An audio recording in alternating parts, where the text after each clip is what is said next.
कराची में आतिश ज़दगी से मुतासरा गुल प्लाजा में गैर कानूनी तामीरात की निशानदही 1992 में की गई थी।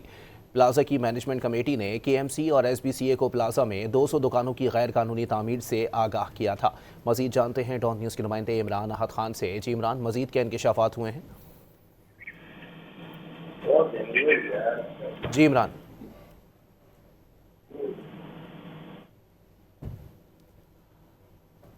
आपको बताएं कि कराची में आतिश ज़दगी से मुतासरा गुल प्लाजा में गैर कानूनी तामीरात की निशानदही 1992 में की गई थी। प्लाजा की मैनेजमेंट कमेटी ने KMC और SBCA को प्लाजा में 200 दुकानों की गैर कानूनी तामीरात से आगाह किया था। गुल प्लाजा के हवाले से गैर कानूनी तामीरात की निशानदही 1992 में होने का इंकशाफ हुआ है। इमरान अहद खान हमारे साथ मौजूद हैं। जी इमरान, अपडेट कीजिएगा। गुल प्लाजा में गैर कानूनी तामीरात कब हुई? डॉन न्यूज ने 1992 में प्लाजा की जो कमेटी की जानिब से गैर कानूनी तामीरात के दस्तावेजात हैं वो हासिल कर लिए हैं।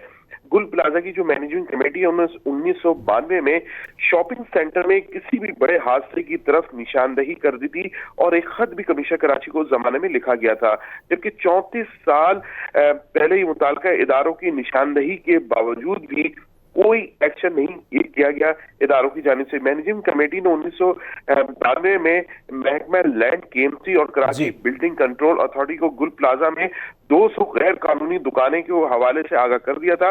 मैनेजमेंट कमेटी ने गुल प्लाजा के ग्राउंड फ्लोर में पार्किंग की जगह गैर कानूनी दुकानें बनाने की तरफ भी निशानदही की थी, जबकि कमेटी के मुताबिक गैर कानूनी दुकानें बनाने के अलावा वॉशरूम की जगह भी इजाफी तामीर की गई थी। इन तमाम खत लिखने के बावजूद भी उस दौर की जो इंतजामिया थी उन्होंने कोई एक्शन नहीं लिया था। जी बहुत शुक्रिया इमरान।